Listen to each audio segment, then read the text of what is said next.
whom you think this game is going to be very crucial? I think it is going to be a crucial game for KL Rahul. Obviously he's looking to get into form, and of course, the other day he got the start, but he couldn't convert it into a big runs. But yes, I would like to see KL Rahul scoring runs for Team India, and also Surya Kumar Yadav to score those runs for India. Virat Kohli have scored runs in the previous game against Pakistan, which was like 44 balls, 60 odd runs. Yes, I would like to see Virat Kohli playing 44, 45 or 50 balls, but getting 80s, 90s, in those balls. So it's about getting better at your game. Virat Kohli, we know that he's someone who likes to take those challenges, and he would like to improve his performance from his side. And yeah, there are a few players, they would like to finish things on a good note. Saivai, Harbhajan names a few players. He talks about KL Rahul trying to get back into form. He would want to see Virat Kohli up the strike rate that he bats with. For you, the same question. Any particular players for whom you think this is going to be a crucial encounter, just for their personal, place in the side? I think it's now for this particular game, because it's a dead rubber game. Some of the reserve players should be given an opportunity. That is, because you're experimenting. Give them an opportunity, even if it means resting a few of the established stars. Rest them, because then you rest them. Then the workload factor, etc., will be also compensated for. So rest some of these established players. So then there is no question of workload and all that, and give the reserve players an opportunity to show what they can do. And I think in that case, you're looking to pick Deepak Hooda in the side.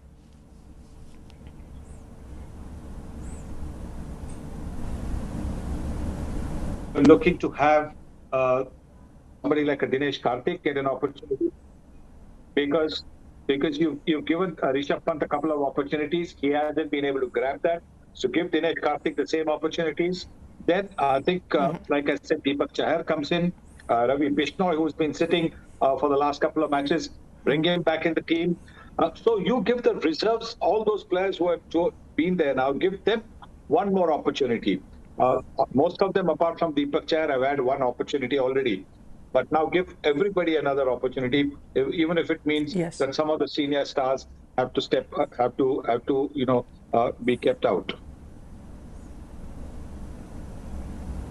Harbhajan, same question to you. Changes that you're expecting from the Indian team. One, as I mentioned, does Deepak Chahar automatically come in? No, I think Deepak Chahar should play. He is someone who can get you wicket from the top with the new ball. He swings both way, and he's someone you can rely on. Can bowl you those 3 overs up front in the first 6 overs. So for me, I would like to see Deepak Chahar playing the game and doing what he's known for, taking wickets. So yeah, Deepak Chahar would be the perfect choice. All right, those are the changes that Harbhajan Singh was talking about. Now, meanwhile, let's also turn our attention to the other big story that is coming out of the Asia Cup. That was with regards to the Pakistan-Afghanistan encounter. There were unsavory scenes, a few ugly scenes that were witnessed that you will be seeing on your screens right now. It all started in the 19th over. Farid, the Afghanistan bowler, and the batsman in Asif Ali for Pakistan. Once he dismissed the batsman, they came very close to almost exchanging blows, but then better sense prevailed. The teammates then pushed them aside.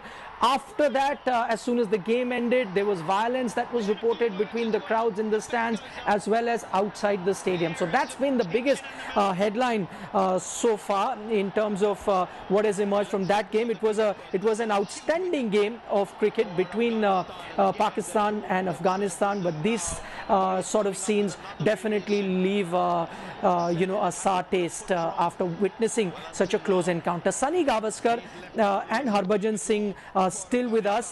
Saivai, as soon as the game ended, let me talk to you about that exciting game that we witnessed. Naseem Shah hits the 2 sixes, then Babar Azam, the Pakistani captain, comes out in the press conferences says that we had faith in him. In fact, it reminded us of that famous Javed Miandad 6 against India on that same ground. You were witness to that. Did it also take you back into memory lane? Yes, but Javed is one of the greatest batsmen in the game. So for him to hit the six Yes. was not so much of a surprise. But Naseem Shah hitting a six and two sixes of consecutive deliveries does tell you that Afghanistan gets into these winning positions against Pakistan and even against India, but are not able to deliver the knockout punch. Remember in the 2019 World Cup, they fumbled an easy run out at the bowler's end, which otherwise would have meant that they would have got rid of a top Pakistani batsman and they could have won.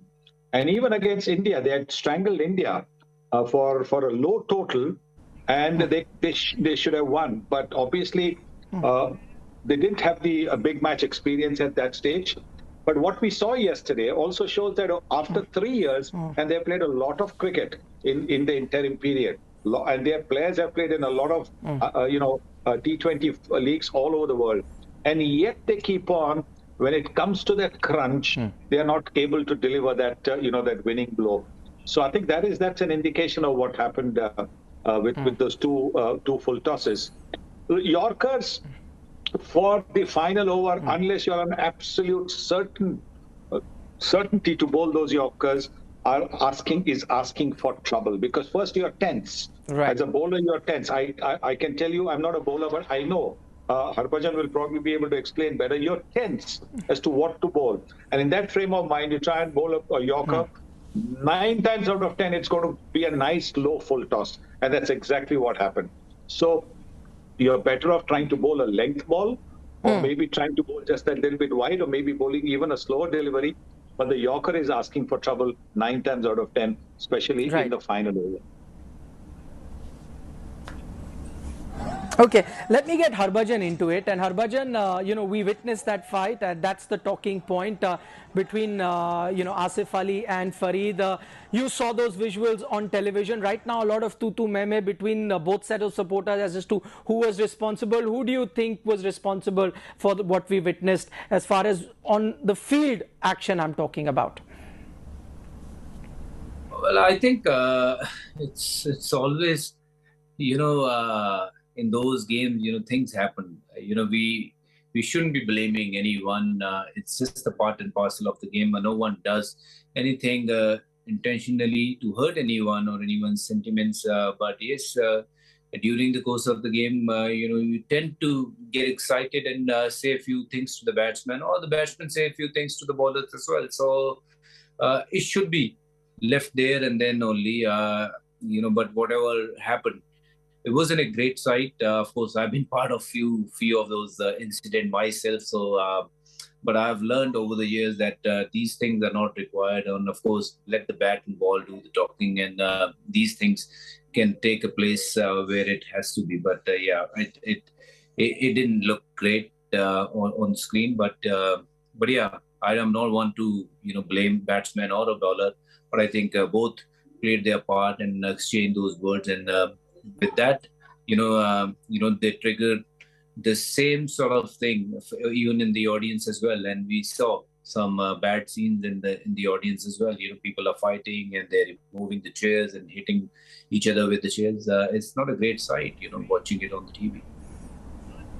All right, who better to talk about these fights on the field than Harbhajan Singh, as he says himself. Sunny bhai, final comments from you. Harbhajan also makes a point that, because of that fight on the field, maybe you saw, scenes that we witnessed in the stands as well. Do you think that was a trigger point that spilled over onto the crowds as well, and that's why we saw the crowds fighting too?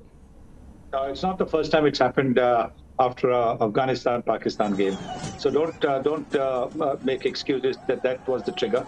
It keeps on happening, and maybe Afghanistan should learn to accept defeat a little more gracefully. Every time they've lost to Pakistan, they have resorted to this kind of a situation, and I do hope that whoever was there has been put to cool his heels inside for some time, because that's the only way some of these people will learn. Just put them inside and maybe keep them for a while. Till their tempers cool down and they realize that you can't be doing these kind of things on a cricket ground.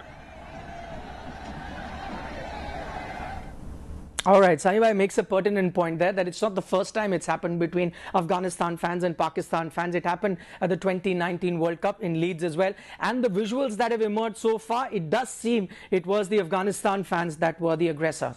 Sunny Gavaskar, Harbhajan Singh, thanks so much for joining us on this special broadcast. A big game coming up for India because, as the two experts pointed out, plenty of little things that India needs to work on, and no team would want to finish at the bottom of the table in the Super 4. You're watching Desert Storm, our special from Dubai. We'll see you on the same channel right after the last ball of this encounter is bowled. I'll see you then. Bye-bye.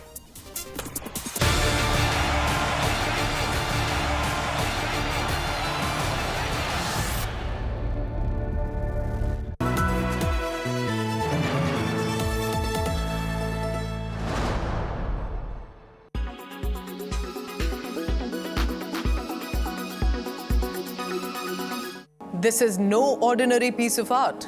It's called Theatre d'Opera Spatial or Space Opera Theatre and has caused quite a controversy on the internet. This is an artificial intelligence generated art piece and it won the top spot at an art competition in the United States of America.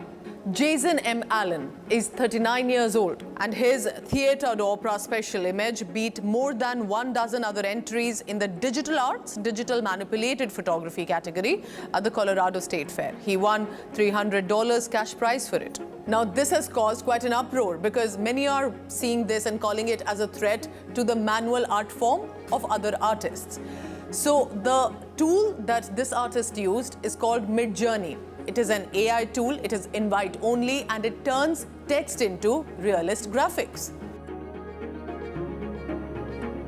Well, many have said that the artificial intelligence art takes away not only the hard work that many artists put in for weeks, months, years, but also takes away the credit of many of these artists. It also then becomes a problem with regard to job that the artists who do paint and sketch, and that hard work can be taken away from them.